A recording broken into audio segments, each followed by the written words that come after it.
Hello সবাইকে, আশা করি সবাই ভালো আছেন। বন্ধুরা, আজকের এই ভিডিওতে আপনাদেরকে যে দেশ সম্পর্কে জানাতে চলেছি, এই দেশের মধ্যে এমন একটি বাজার আছে যে বাজারে পোশাকের পরিবর্তে সোনা বিক্রয় হয়।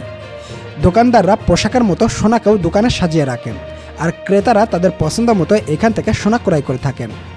বন্ধুরা, আমাদের দেশে যেমন এটিএম মেশিন আছে, এটিএম মেশিনের সাহায্যে আমরা যেমন টাকা উত্তোলন করে থাকি, তেমনি এই দেশে এটিএম মেশিন আছে, বাট এটিএম মেশিন দিয়ে টাকার পরিবর্তে সোনা গহনা বের হয়ে থাকে। এছাড়াও বন্ধুরা, এই দেশটিতে রয়েছে পৃথিবীর ইতিহাসের সবথেকে বড় বড় বিল্ডিং, রয়েছে হাগার জন্য সোনায় মোড়ানো কমোড। এই দেশের বাচ্চারা যে পরিমাণ টাকা খরচ করে থাকে, তা অন্য যে কোনো দেশের সরকারও এত টাকা খরচ করে থাকে না। বন্ধুরা, এই দেশের মানুষ এতটাই ধনী যে তারা টাকাকে টাকাই মনে করে না, টাকা যেন তাদের কাছে খেলনা কাগজের মতো। তাদের টাকা খরচ করার অদ্ভুত সব কর্মকাণ্ড দেখলে আপনি একেবারেই অবাক হয়ে যাবেন। তো বন্ধুরা, চলুন ঘুরে আসা যাক বর্তমান পৃথিবীর সবথেকে ধনী দেশ থেকে। বন্ধুরা, এই দেশটি আপনাদের কাছে অতি পরিচিত।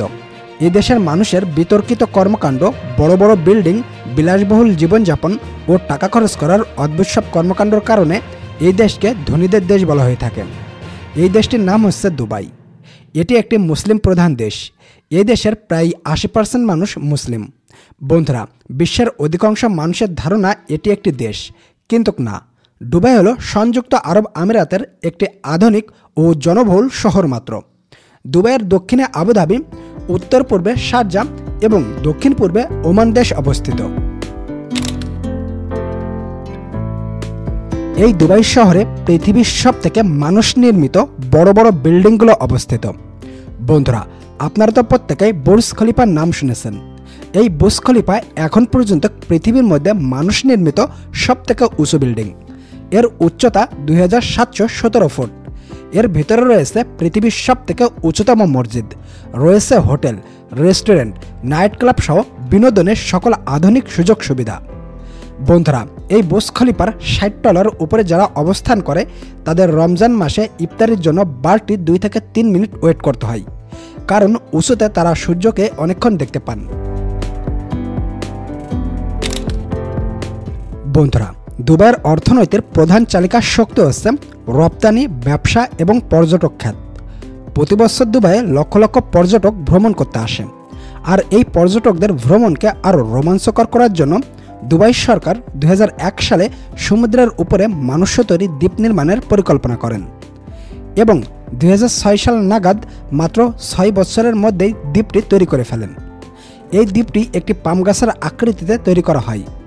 বন্ধুরা, এই দ্বীপটির মধ্যে রয়েছে নাইট ক্লাব, হোটেল, রেস্টুরেন্ট সহ আধুনিক বিনোদনের সকল প্রকার সুযোগ সুবিধা। এছাড়াও বন্ধুরা, রয়েছে পানির উপরে ভাসমান 5 স্টার মানের হোটেল। এখানে পর্যটকরা সকল প্রকার সুযোগ সুবিধার পাশাপাশি পানির নিচে 50,000-এরও বেশি প্রজাতির মাছ এবং সামুদ্রিক প্রাণীর সাথে সুন্দর ও মনোরম পরিবেশে থাকার সুযোগ পাবেন।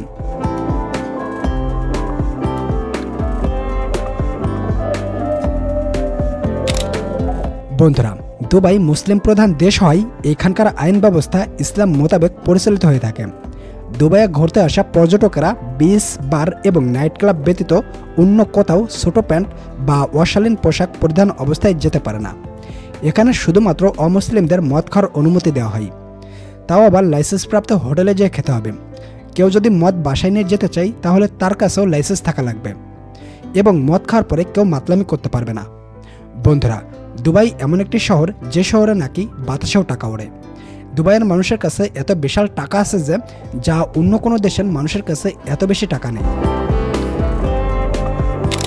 সম্মানীয় দর্শক, দুবাইয়ের ছেলেমেয়েরা তাদের বিলাসী জীবনযাপনের জন্য যে টাকা খরচ করে থাকেন, তা অন্য কোনো দেশের রাজাবাসারও খরচ করে না।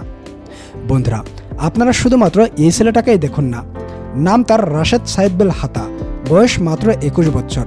তবে এই 21 বছর বয়সেই রাশেদকে পুরো পৃথিবীর মানুষ চেনে। আর চিনবেই না কেন বলেন? রাশেদের আজব সব শখ ও টাকা খরচ করার অদ্ভুত কর্মকাণ্ড যদি আপনি দেখেন, তাহলে আপনি নিজেও অবাক হয়ে যাবেন। বন্ধুরা, রাশেদের বাবা হলো দুবাইয়ের একজন বিখ্যাত ব্যবসায়ী, আর রাশেদের একটা মাত্র কাজ, সেটা হচ্ছে তার বাবার টাকা দিয়ে ফুটানি করে বেড়ানো। রাশেদের শখ হচ্ছে বড় বড় সেলিব্রিটিদের সাথে ছবি তোলা। এই জন্য কোটি কোটি অর্থ খরচ করে সেলিব্রিটিদের দাওয়াত দিয়ে তার নিজের বাসায় ডেকে এনে তার সাথে ছবি তোলেন। রাশেদের ছবি তোলার লিস্টে রয়েছেন শাহরুখ খান, সালমান খান, জ্যাকি চ্যাং, মেসি, নেইমার, রোনালদো সহ অনেক বড় বড় সেলিব্রিটিরা। বন্ধুরা, এই সমস্ত সেলিব্রিটিদের অনেকের নিজের কাছ থেকে দেখার সৌভাগ্য হয় না, অথচ এই রাশেদ তার নিজের অর্থ খরচ করে সেলিব্রিটিদেরকে দাওয়াত দিয়ে তার নিজের বাসায় ডেকে নিয়ে আসে। তাহলে বুঝতে পারছেন যে সে কতটা অর্থবিত্ত। এছাড়াও রাশেদ পশু পাখি অনেক বেশিই পছন্দ করে, যে কারণে তার স্বপ্নের পশু পাখিকে একসঙ্গে দেখার জন্য তার নিজের বাসাতেই মিলিয়ন মিলিয়ন ডলার খরচ করে তৈরি করে ফেলেছে চিড়িয়াখানা। আমরা যেমন বিড়াল কুকুরের সাথে খেলা করতে পছন্দ করি, রাশেদ ঠিক তেমনই বাঘ সিংহের সাথে খেলা করতে পছন্দ করে। রাশেদের চিড়িয়াখানায় 500টিরও বেশি পশু পাখি রয়েছে। এই পশু পাখিগুলোর দেখাশোনা, চিকিৎসা, খাবার সবকিছু রাশেদ করে থাকে। বন্ধুরা, এখানেই রাশেদের শখ শেষ নয়। রাশেদের আরেকটি শখ হচ্ছে গাড়ির কালেকশন। রাশেদের কাছে রয়েছে BMW, মার্সিডিজ সহ বিশ্বের নামি দামি কোম্পানির ব্র্যান্ডের সব গাড়ি, যার এক একটার মূল্য হচ্ছে কোটি টাকারও উপরে। বন্ধুরা, আমরা যেমন কিছুদিন অন্তর অন্তর নতুন নতুন জামা কাপড় কিনি, ঠিক তেমনই রাশেদও কিছুদিন অন্তর অন্তর নতুন নতুন গাড়ি কেনে। বন্ধুরা, রাশেদ শুধু গাড়ি কিনেই ক্ষান্ত হয় না, সেই গাড়িগুলোকে আবার তার নিজের মতো করে লক্ষ লক্ষ টাকা খরচ করে মডিফাই করে থাকে। এছাড়াও বন্ধুরা, রাশেদের জুতার কালেকশন দেখলে আপনি একেবারে অবাক হয়ে যাবেন।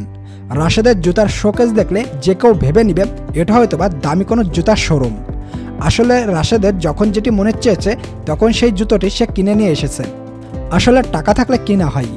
বন্ধুরা, রাশেদ এতটাই বিলাসী জীবনযাপন করে থাকে যে তার কাছে মিলিয়ন মিলিয়ন ডলারের গাড়ি থাকা সত্ত্বেও সে যখন স্কুলে যায় তখন সে হেলিকপ্টারে করে যায়, শুধুমাত্র রাস্তার যানজট থেকে রক্ষা পাওয়ার জন্য।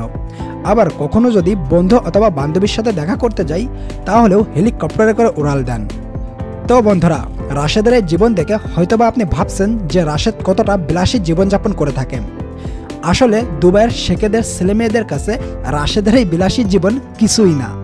দুবাইয়ের রাজপরিবারের কাছে এত বেশি টাকা আছে যে যা ওই দেশটির আর অন্য কারোর কাছে নেই। এই রাজপরিবারের মোট সম্পদের ছোট্ট একটি অংশ ব্যাংকে পড়ে আছে, যার পরিমাণ প্রায় 20 বিলিয়ন মার্কিন ডলার। আর আপনারা হয়তোবা ইতিমধ্যে বুঝেই গেছেন যে এই পরিবারের মোট সম্পদ কত। বন্ধুরা, যাদের কাছে এত বেশি টাকা আছে তাদের সন্তানেরা একটু বিলাস হবে, এটাই স্বাভাবিক। বন্ধুরা, এই রাজপরিবারের বড় সন্তানের নাম হচ্ছে শেখ খানদান মোহাম্মদ বিন মাকতুম। টাকা খরচ করার বেলায় সে অন্য সবার থেকে এগিয়ে। তার জীবন মুভিতে দেখানো রাজা বাদশাদের জীবনের থেকেও অনেক বেশি বিলাসী। সে অনেক বেশি উট পছন্দ করে থাকে। তার শখের বশে পালন করা উটের বাজার মূল্য 50 কোটি টাকারও বেশি। তবে প্রমোত্তরী কেনার থেকে হয়তোবা কয়েকশো গুণ কম।